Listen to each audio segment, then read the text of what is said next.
kalau sebetulnya sih nggak perlu ada pembuktian itu.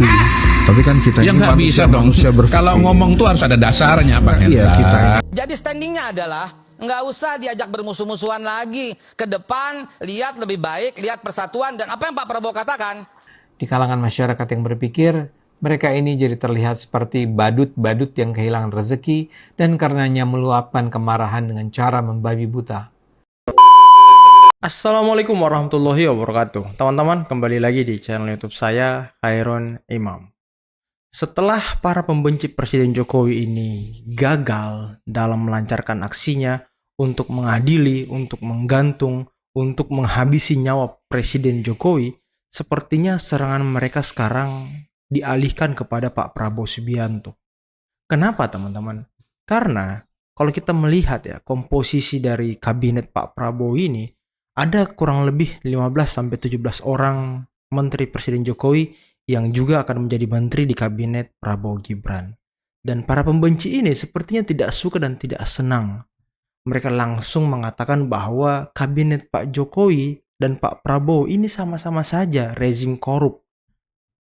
Mereka mengatakan dan sangat pesimis bahwa Prabowo bisa menggapai pertumbuhan ekonomi 8% karena mereka, para pembenci ini menduga para menteri Pak Jokowi ini terindikasi korup dan tidak layak untuk duduk di kabinet Prabowo Gibran. Ya saya tuh bingung ya, apakah kemarahan mereka ini karena Anies Baswedan tidak dipanggil oleh Pak Prabowo Subianto? Ataukah mereka-mereka ini yang kemarin teriak menyerang Pak Jokowi dan berharap dipanggil Pak Prabowo, tapi ternyata tidak juga dipanggil oleh Pak Prabowo, teman-teman? Ataukah mereka sudah tidak punya dana, tidak punya penghasilan, makanya mereka terus menyerang Pak Jokowi dan berharap masuk ke jajaran kabinet Pak Prabowo, ya minimal jadi wakil menteri atau staf khusus lah. Sepertinya itu harapan-harapan palsu mereka yang hanya ingin menjadi angan-angan bagi Pak Prabowo, teman-teman. Karena Pak Prabowo sendiri sebenarnya sudah tahu, sudah mengerti, sudah paham terkait gerak-gerik orang-orang yang selama ini pesimis dan hanya ingin memecah belah bangsa, teman-teman. Aduh, dan saya tuh bingung ya, kok mereka ini, para pembenci ini tidak mempercayai satu orang pun orang yang memimpin di negeri ini. Sepertinya ya, kalau saya melihat, orang yang sempurna, orang yang bisa memimpin, orang yang baik itu hanya Anies Baswedan di mata mereka loh. Dan ini lucu banget, teman-teman. Aduh, dan di video ini kita akan melihat beberapa tokoh ataupun beberapa orang yang mendukung Presiden Jokowi dan mendukung Pak Prabowo, mendukung keberlanjutan, akhirnya membungkam omon-omon para pembenci Pak Jokowi dan juga orang-orang yang saat ini menyerang Pak Prabowo Subianto, teman-teman. Oke, sebelum kita masuk ke videonya, jangan lupa like, subscribe, dan share. Dan tanpa perlu berlama-lama lagi, mari kita mulai videonya berikut ini. Yang kita mau tekankan ini adalah bisa nggak sebenarnya para pihak dalam hal ini Pak Jokowi itu tidak lagi memberati tanda petik pemerintahan ini dengan tawaran-tawaran atau Kata siapa Pak Jokowi itu memberatkan Pak Prabowo, dan mana buktinya Pak Jokowi itu memberatkan Pak Prabowo? Mana buktinya ya kan? Nggak ada porsinya Pak Jokowi itu untuk memberatkan Pak Prabowo. Dia bukan ketua partai. Jadi Anda ini mengatakan sama sekali tidak ada nama yang didorong. Nggak ada. Oh, nggak ada nama. Saya justru minta ditunjukkan buktinya itu apa. Nggak ada buktinya sama sekali. Bahkan logika dasarmu juga nggak ada. Bayangkan Pak Jokowi itu bukan ketua partai. Iya, udah. Dari mana dia mau menuntut ini dan itu kepada Pak Prabowo? Nggak ada ceritanya, nggak ada jalannya. Jadi kita sudah dapat jawaban nih. Kodari mengatakan sama sekali tidak benar Pak Jokowi itu menawarkan, meminta, menyodorkan nama kepada Pak Prabowo, nama-nama menteri yang dipakai di kabinetnya untuk dipakai lagi. Buktikannya sebaliknya kalau memang dia meminta ada pembuktian. Kalau memang ada. Ini kalau sebetulnya sih nggak perlu ada pembuktian itu. Tapi kan kita Ya ini nggak bisa dong. manusia berpikir. Kalau ngomong tuh harus ada dasarnya, Pak Hensa. Iya, kita ini kan manusia-manusia Kalau nggak ada berpikir. dasar, maka itu namanya omon-omon. Enggak dong, nggak boleh namanya begitu juga. Nah, itu namanya kecurigaan, itu namanya tuduhan. Maksud Ya, saya- pertanyaan saya mendasar tadi kan nggak dijawab. Sekarang apa logikanya Pak Prabowo itu harus ngikutin Pak Jokowi, terutama setelah kemudian nanti resmi dilantik? Kan nggak ada logikanya, bos. Kalau memang nggak ada logikanya, ngapain Pak Prabowo ngikutin omongan Pak Apa Jokowi. logika di mana kemudian kita bisa terima bahwa Pak Prabowo harus mendengarkan Pak Jokowi? Iya. Itu Mana? Di mana? Nggak ada. logikanya yang Anda Bukan pertanyakan. mendengarkan ya. Kalau mendengarkan pasti mendengarkan lah ya. Tapi wajib mengikuti sampai keluar kalimat kabinet instruksi Jokowi itu. Ada Itu quote yang saya and quote itu, bantah. quote and quote. Quote and quote itu dibaca dong. Ya apa bedanya dengan tanpa quote? Bukti seperti apa yang Anda butuhkan, Mas Kodari? Iya, misalnya ada pernyataan, gambar, rekaman gitu, pernyataan, ada iya, ada rekaman mungkin. tertulis. Tidakkah Anda mengaku sebagai orang yang sangat paham tentang politik? Politik itu bukan matematika seperti itu kan? Di mana ya di dunia ini ada sebuah partai besar menang di pemilu, Iya. tidak ada apa-apa tiba-tiba mundur begitu saja Iya. dan menyerahkan kepada orang di luar dari internalnya. Coba aku pengen tahu logika politiknya gimana, Bro? Ya, pemilik suara di Golkar itu adalah orang-orang di Golkar. Saya bisa memastikan pengurus daerah. Mas, saya beritahukan karena Ketua saya kan masih bergaul dengan mereka nih. Oke. Saya bisa pastikan Iya. dan saya bisa mendengarkan Iya. mereka bahwa sebenarnya itu mereka lagi guncang gara-gara itu. Sampai sekarang masih guncang loh. Iya, mana pernyataan guncang? Ah, itu dia. Oke. Aduh, kalau sudah sampai begitu berarti Mana pernyataan guncang? kita nggak bisa teruskan Mana diskusi pernyataan itu. Nggak bisa, nggak bisa. Apa yang Karena- terjadi? Loh, kok karena nggak kita bisa? bicara- Lanjutin kita aja. bicara nalar Sekarang, politik kan, loh, yang nggak gini perlu loh. ada Sekarang gitu-gituan segala gini, macamnya, Bang. tiap organisasi itu Udah lah, ya. Bang, Golkar lanjut. itu kan Ah. Golkar itu kan partai besar ya. Punya kalkulasinya sendiri, Iya, punya iya. value-nya Nah, sendiri. kenapa sampai saya sebutkan ini Nasdem karena juga punya logikanya sendiri, punya Ya, ya, aturannya ya, ya, sendiri, ya. punya value-nya Oke, sendiri. oke. Hormatin itu dong. Jangan disamakan Partai Golkar dengan PDI ya, ya. Perjuangan. Kita sudah ketemu. Apa yang terjadi di PDI Perjuangan belum tentu sama dengan di Ya. Golkar. Nah, karena pada bagian ini saya sudah bisa mengunci bahwa tampaknya pemahamanku tentang situasi politik ini belum sampai pada ilmunya Mas Kodari gitu. Nggak masalah. Saya Kita mohon maaf, berbeda. saya mohon maaf gitu. Nggak sama. Sebagai Nggak politisi, berbeda. saya harus mengakui itu. Tapi kita meneruskan diskusi kita. Saya melihat apa yang disampaikan Tadi bisa kita simak teman-teman ya, memang sepertinya Akbar Faisal ingin mengundang Kodari ini memang cuma ingin apa ya, ingin dalam tanda kutip mempermalukan Kodari ya, tapi ternyata terbalik teman-teman, kenyataannya kebalik gitu. Mereka tidak bisa membuktikan mana buktinya gitu, mana buktinya Pak Jokowi cawe-cawe, mana buktinya Pak Jokowi nitip-nitip menteri dan segala macam. Mereka nggak bisa membuktikan, mereka hanya asumsi-asumsi. Sampai Henry Satrio tadi mengatakan bahwa ya yang begini tak perlu bukti apanya ya kan? awal tadi Bung Refli Harun kok pesimis sekali gitu loh. Nggak ada nuansa-nuansa optimis yang membangun, nggak ada nuansa-nuansa yang membuat satu harapan ke depan. Itu boleh-boleh saja. Cuman saya meragukan data yang dilihat Pak Refli Harun atau cara pandangnya saja. Seperti yang Bang Refli katakan tadi. Ya. Gini. Kalau cuma dibandingkan dengan pemerintahan masa lalu, ya nggak bisa juga. Itu kan cara pandangnya Bang Refli. Kita ini berada pada geopolitik yang lebih luas untuk kita bisa pandang lebih luas, Bang Refli. 2024 ini, dunia melihat kepada kita dengan tingkat pertumbuhan yang hebat loh, Bang. Kalau Anda mengatakan nggak cukup, nggak sampai, saya curiga jangan-jangan salah lihat. Karena Singapura sampai triwulan terakhir 2024 ini cuma 2,9 loh. Refli salah baca data ya kan? Pertumbuhan ekonomi. Yes. Korea ya sampai dengan triwulan terakhir ini cuma 2,3.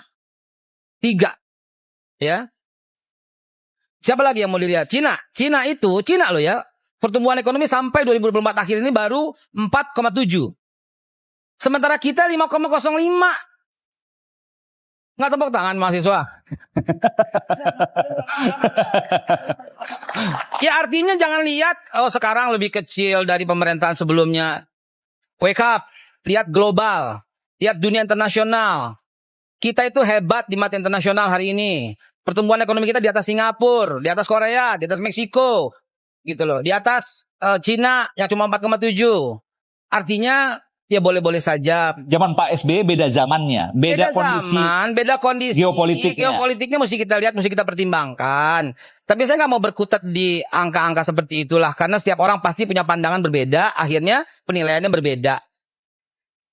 Sekarang kita punya pemimpin baru, punya pemerintahan baru yang harus disuarakan secara optimis, yang harus disuarakan secara ke depan akan lebih baik.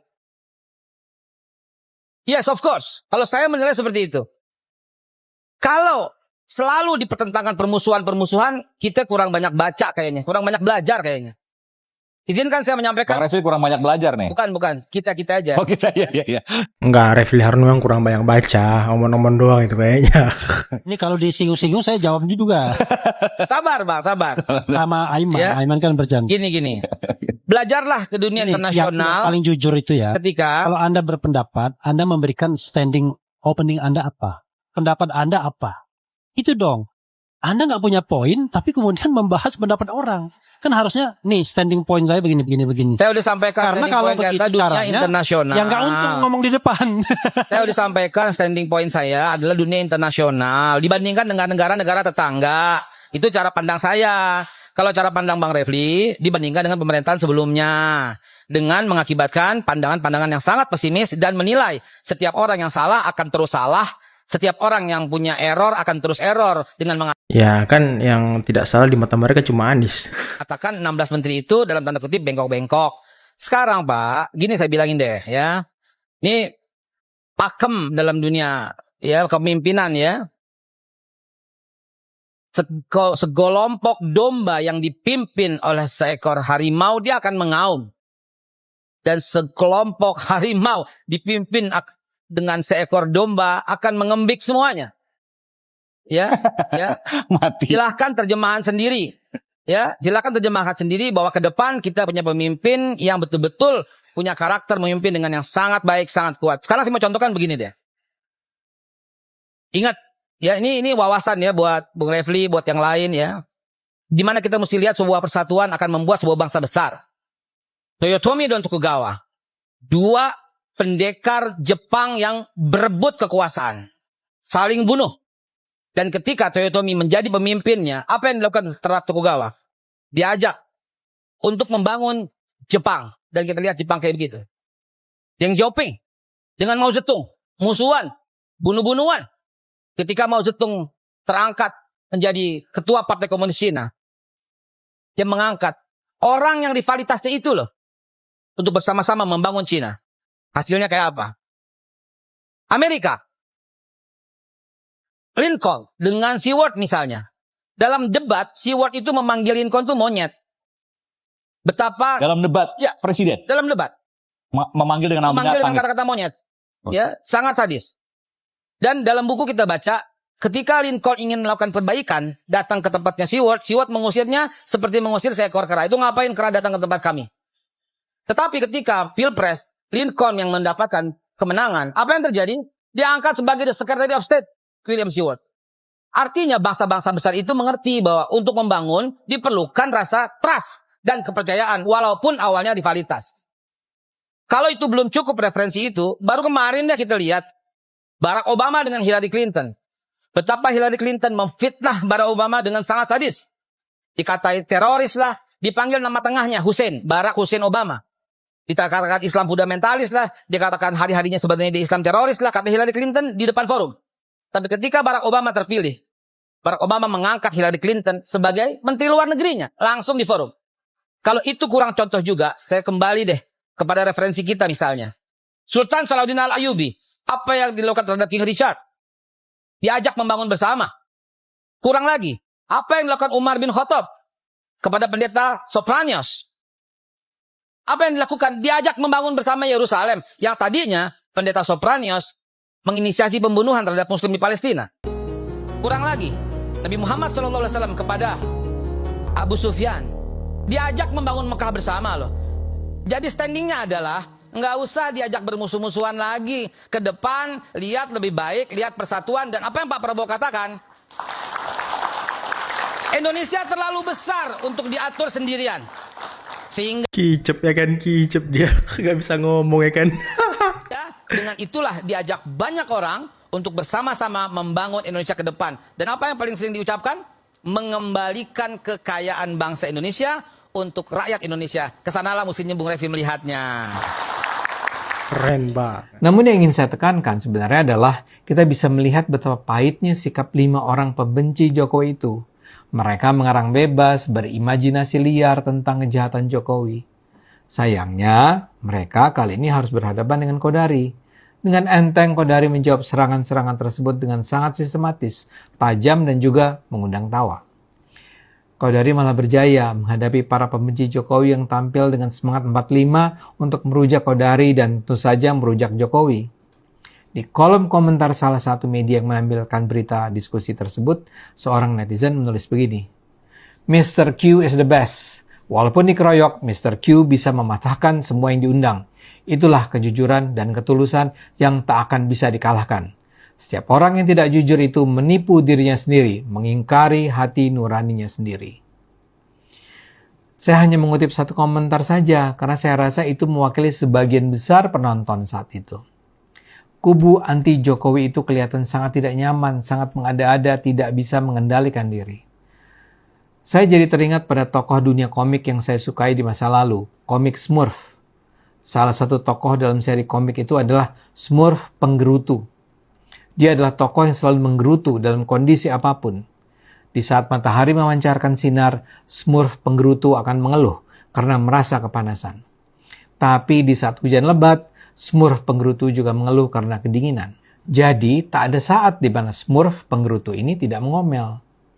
Kubu anti Jokowi yang kita kenal saat ini mirip sekali dengan Smurf Penggerutu yang seperti mendedikasikan hidup mereka untuk menggerutu soal Jokowi, Prabowo, dan Indonesia. Mereka tidak berhenti berusaha. Salah satu yang terbaru adalah apa yang disebut sebagai silaturahmi tokoh bangsa. Sejak 2 pekan lalu acara itu sudah diumumkan akan dilakukan. Mula-mula di Balai Sudirman, kemudian pindah ke Bidakara, tapi akhirnya entah kenapa mereka pindah ke Hotel Grand Alia Cikini. Yang hadir adalah para pembenci Jokowi, termasuk mereka yang menamakan diri perwakilan mahasiswa dan emak-emak. Di acara itu, para mahasiswa menampilkan poster Adili Jokowi dan Tolak Gibran. Di sepanjang acara terdengar teriakan, "Tangkap Jokowi, adili Jokowi, gantung Jokowi."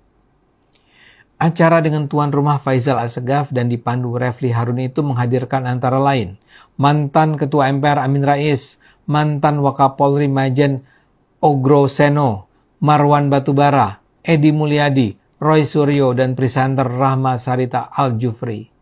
Rahma bahkan menjelaskan acara ini merupakan persiapan karena pada 18 Oktober 2024 nanti akan ada Kongres Adili Jokowi.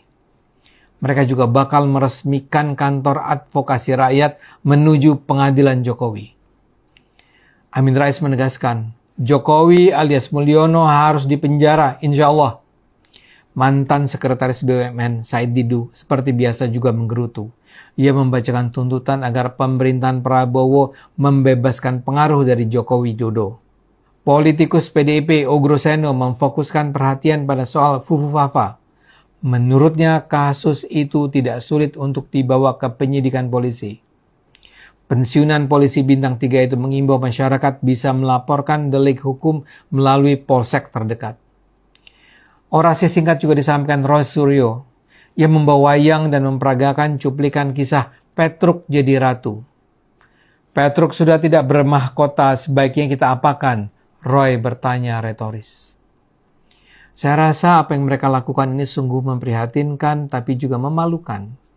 Di kalangan masyarakat yang berpikir, mereka ini jadi terlihat seperti badut-badut yang kehilangan rezeki dan karenanya meluapkan kemarahan dengan cara membabi buta. Mereka menyedihkan. Karena itu saya teringat pada nasihat Bambang Pacul tadi. Jokowi adalah presiden yang baik. Kalau para pembenci Jokowi itu terus menghina, mengejek, mencerca Jokowi, semua itu akan kembali pada mereka sendiri. Nah teman-teman, itulah tadi beberapa video yang bisa kita simak, yang bisa kita saksikan pada kesempatan kali ini. Semoga video tadi bisa mencerahkan kita semua dan bisa membuka pikiran dan kepala kita terkait bagaimana sih sikap dari para pembenci Pak Jokowi dan yang sekarang menyerang Pak Prabowo. Apa mau mereka dan apa keinginan mereka sebenarnya? Apakah mereka hanya ingin melihat bangsa ini rusak dan tercerai-berai karena propaganda dan adu domba yang mereka buat? Karena mereka kemungkinan besar dibiayai oleh asing, teman-teman. Oke, mungkin cukup sekian dulu video kali ini. Jangan lupa like, subscribe, dan share videonya. Akhir kata, billahi taufiq wal hidayah. Wassalamualaikum warahmatullahi wabarakatuh. Bye-bye.